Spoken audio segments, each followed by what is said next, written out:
Hey, what's up, guys, and welcome back to another Real Madrid review. Union Berlin 2, Real Madrid 3.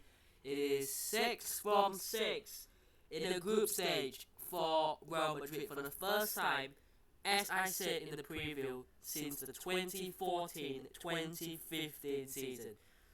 Do you know how long that is? That's a good 9 years ago, right?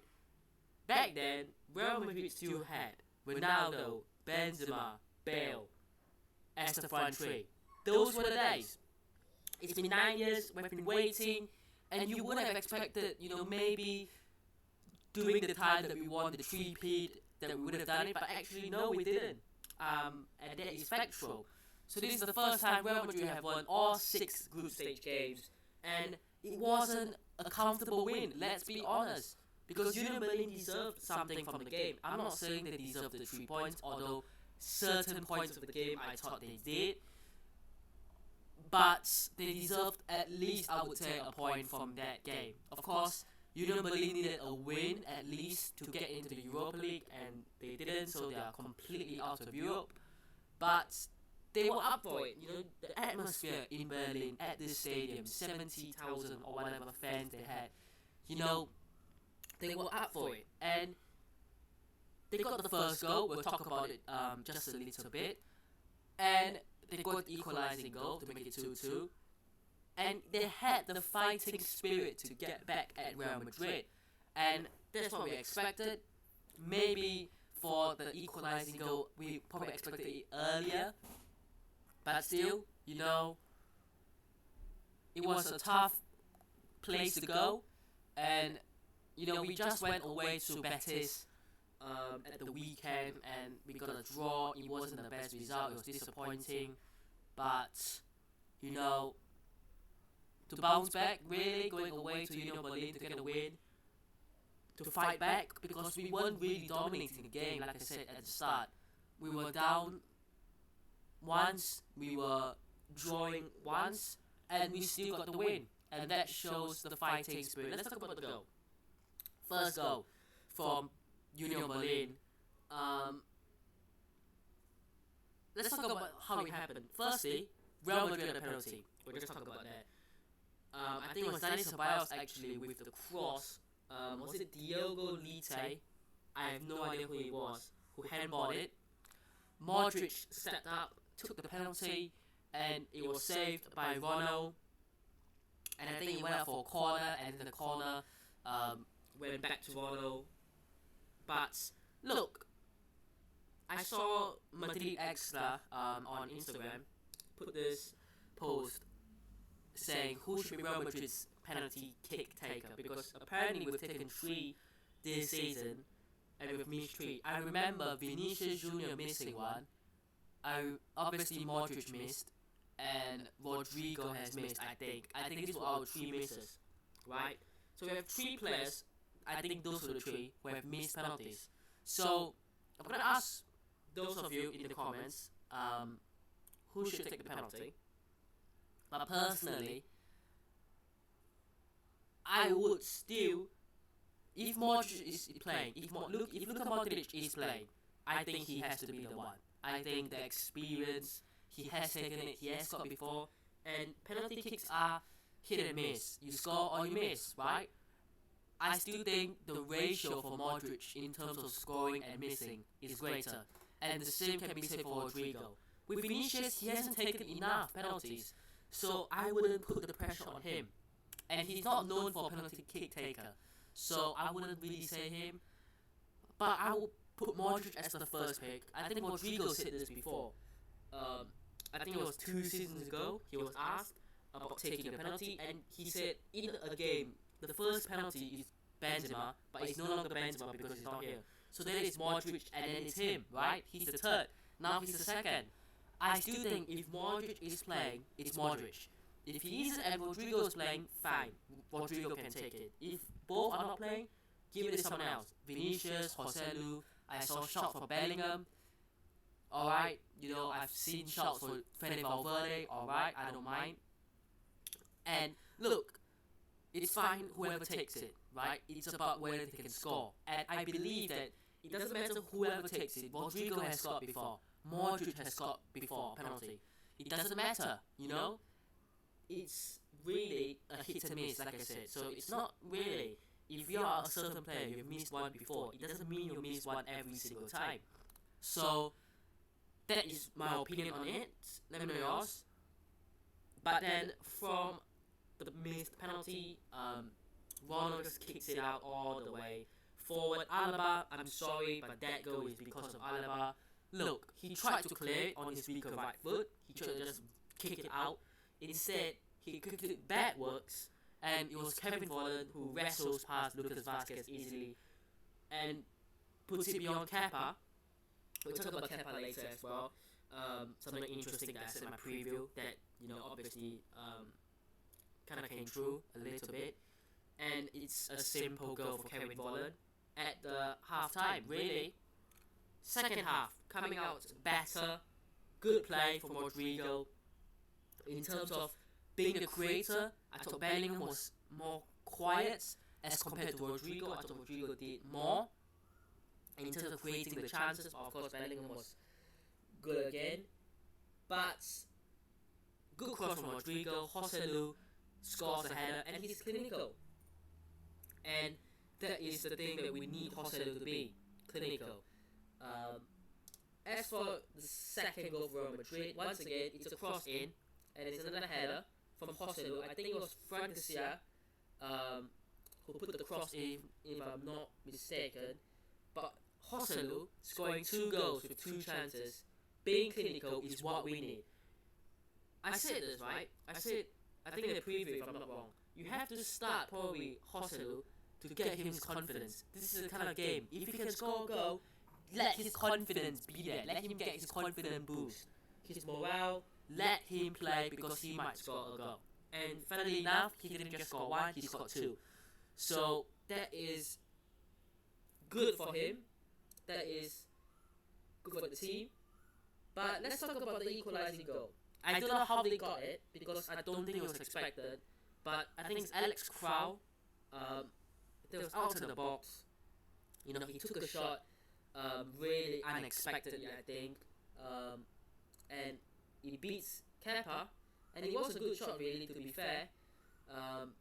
First time shot into the corner. It's a good shot. You can't really take anything away. And similarly, the last goal, Dani Ceballos, the winning goal. I really have no idea how that went in. It was a bit lucky, really. No, Ceballos, I don't know why he was unmarked. He shot not really the most powerful shot, but it was enough, you know, to go into the bottom corner. And that was the third goal. And that was the goal that won us the game. Really, really. Let's talk about Union Berlin, right? Because they were up for it. They were up for it, like I said, since minute 1. And obviously now they're out of Europe altogether. They can focus on their league, the Bundesliga. I don't think they're doing really well this season. I think in a period of time they were in the relegation zone. I'm not sure if they're out of it now. But that is really that, really. In terms of Union Berlin. Napoli and Braga, let's talk about them because Braga had to win by 2 goals or more. It was never really going to happen and they lost 2-0. So that is really, that's Napoli go through, Braga go down to the Europa League. I think this was really the expectation from this group. Real Madrid top, Napoli second, Braga third, Union Berlin fourth from this group. But let's talk about Union Berlin. Like I said, they had the players, they had the atmosphere, they were up for it, but maybe it was a bit lucky for Real Madrid, maybe it was a bit unlucky for them. Real Madrid found a way, and Real Madrid did it, so you have to give credit to Real Madrid, really.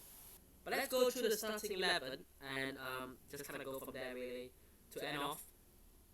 Kepa, look, I said in my preview, Lunin has to start this game, because of what he did against Real Betis, because of what he did to keep the clean sheet against Granada. After the Real Betis game, I kind of changed my opinion on Lunin. That, you know, he made some great saves. We could have lost that game against Real Betis, let's be honest here. But he made some great saves to keep us in it. Personally, Kepa, how did he play? Did he justify getting in? I think he did. You know, the first goal I can't blame him. The second goal, look, he might have been able to position himself better, but I don't think he expected the shot to come in from Krau. Personally, I'm totally fine with either of the keepers. The back line, Vasquez expected to start. I thought he did pretty well. Nacho coming in, look, the leadership, the captaincy, the experience. You know, let Rudiger have a bit of a rest for majority of the game. Rudiger obviously came on as well, but didn't play the full 90, which is good. Alaba made the mistake. Look, I still really love Alaba as a player. That mistake for that first goal is down to him, yes. But we won, and I'm not going to go in on him because he's still a great player. Fran Garcia got the assist for the second goal.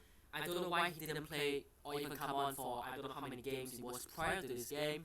But I think the difference with Fran Garcia and Mendy is when Mendy starts, Real Madrid fans get that kind of, yes, we have a chance to maybe limit the opponent on the right hand side down.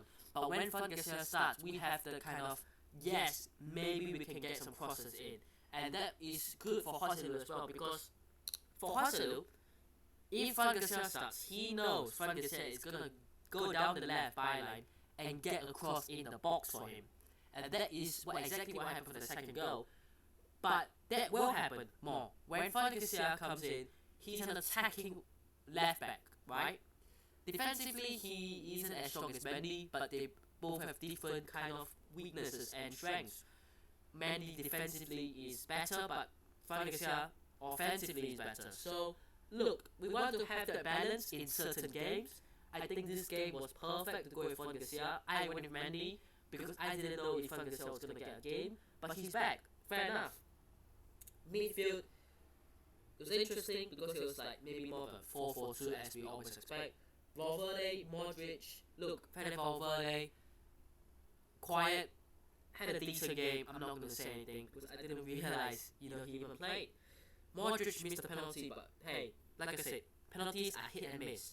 You can't really judge a player for that. Ceballos and Bellingham. Ceballos got the winning goal. Definitely a lucky goal, but he did well, and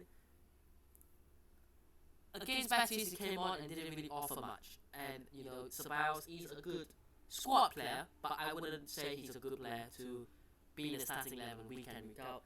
Bellingham, look, quiet, but he scored against Betis at the weekend and he'll score many more. But don't expect Bellingham to score 35 goals a season every season. Front two, Rodrigo, like I said, created a lot more. Had a good game, had the assist for the first goal. Good. And Joselu scored 2 goals, my man of the match. I really thought he was effective today, clinical. And that is what you have to be at Real Madrid, as a Real Madrid striker, clinical. Once you get these opportunities, you have to be putting them in the back of the net. It can't be a Napoli performance it was at the Bernabeu when we won 4-2, where he had about 7 chances and he finally scored in the last minute of the game. It can't be that. Cruz, Brahim Diaz, Rudiger, and Nico Paz came on, didn't really do a lot. But, hey, Real Madrid, 6 from 6, delighted. But I hope you guys have enjoyed today's video, hit the like we did. We'll obviously be up to date with the Champions League draw. Of course, we're not going to have the Champions League until, I want to say, February. So, we're not going to have that, but we are going to have a few more Real Madrid games until the new year. This upcoming weekend, I think we have Villarreal at the Bernabeu. This Sunday. And then next Thursday. I'm talking about Spanish time or European time. Next Thursday, Alaves away. 4th of Jan is the next time. Then Mallorca at home. And then with the Copa del Rey 132 against Argentina. I have no idea who they are. Of course, we did play Cachereno, didn't we, last year around that time. And then we've got obviously the Supercopa de España against Atletico Madrid as well. And then even more games from then. But I hope you guys have enjoyed today's video. hit the like, subscribe. The video is on already, and I'll see you guys in the next one. Peace.